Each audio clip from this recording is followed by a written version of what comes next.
यही केजरीवाल था। अगर फर्जी लिख रहे तो सुप्रीम कोर्ट ने उसको कंडीशनल बेल क्यों दी है? अगर वो फर्जी था, सुप्रीम कोर्ट ने बेकसूर था, तो सुप्रीम कोर्ट ने क्यों कहा कि आप सरकारी फाइलों पर साइन नहीं करेंगे, आप अपने कार्यालय में नहीं जाओगे, आप सचिवालय में नहीं जाओगे, आप नई अपॉइंटमेंट नहीं करोगे, आप गवाहों से नहीं मिलेंगे? इसका मतलब सुप्रीम कोर्ट ने माना है कि केजरीवाल चोर है, भ्रष्ट है, रिश्वतखोर है। मोदी जी ने कोई 75 साल की रिटायरमेंट एज नहीं रखी। केजरीवाल साहब को पता लग गया कि देश के अंदर जो झूठ बोलकर आया था उसका लिफाफा मोदी साहब ही फाड़ेंगे कि मोदी जी के 10 साल के टेन्योर में, पिछली सरकार में एक पैसे का आरोप नहीं लगा और इस भ्रष्टाचारी के ऊपर सैकड़ों आरोप लग गए। इसलिए मोदी जी के दर्द है, मोदी जी के लिए इनके पेट में दर्द रहती है। अरविंद केजरीवाल से बड़ा करप्ट दिल्ली की नज़रों में अब कोई नहीं है। और दिल्ली की नज़रों क्या, कानून की नज़र में वो करप्ट हैं। मुख्यमंत्री पद से हटाए गए। आज तो हम सिर्फ 5 सवाल अरविंद केजरीवाल जी से करते हैं IANS के मार्फत। IANS न्यूज़ एजेंसी के थ्रू हमारी मांग है, हमारी 5 प्रश्न हैं, उसके जवाब दें अरविंद।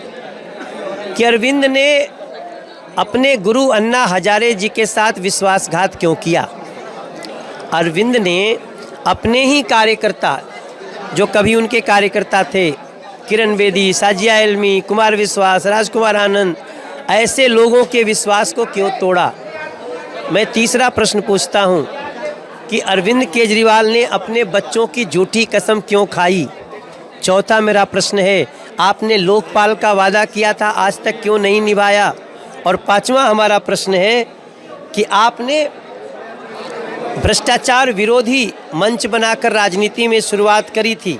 आज आपकी सरकार ने जन भावनाओं को ठेस पहुंचाते हुए देशवासियों की वैकल्पिक राजनीति की उम्मीदों पर आखिर क्यों विश्वासघात किया? दिल्ली जानना चाहती है और आप भाग नहीं सकते, क्योंकि आप दिल्ली पे 9.5 साल शासन किए हैं। आपको जवाब देना। चूँकि विपक्ष ने काम तो किया नहीं, अब तेज़ी से रेल की पटरियां चौड़ी हो रही हैं, रेल की पटरियां ज़्यादा स्पीड से गाड़ियों को दौड़ा रही हैं, रेल में एक से एक ऐसी ट्रेन आ रही हैं जिस पे चलने पे भारतीयों को गर्व हो रहा है।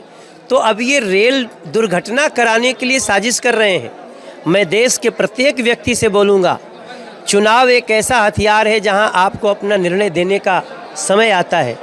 मेरे दिल्ली के, मेरे हरियाणा के, मेरे देश के मेरे भाई बहन, जो लोग आपके जान की, आपकी सुरक्षा को भी खतरे में डाल करके राजनीति कर रहे हैं, ऐसे लोगों को वोट देना नहीं है और बाकी हम ऐसे साजिशकर्ताओं से निपट लेंगे। अरे भाई, वो कांग्रेस का व्यक्ति, उसने जो स्पष्ट कहा है उसके शब्द को सुनिए कि इनकी चमड़ी और दमड़ी की जो नशा है इनका, वो गया नहीं है। आज वो टिकट बेच करके लोगों को टिकट बेच रहे हैं।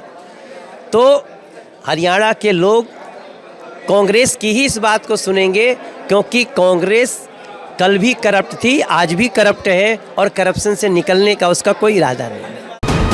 VK न्यूज़, राष्ट्र के नाम।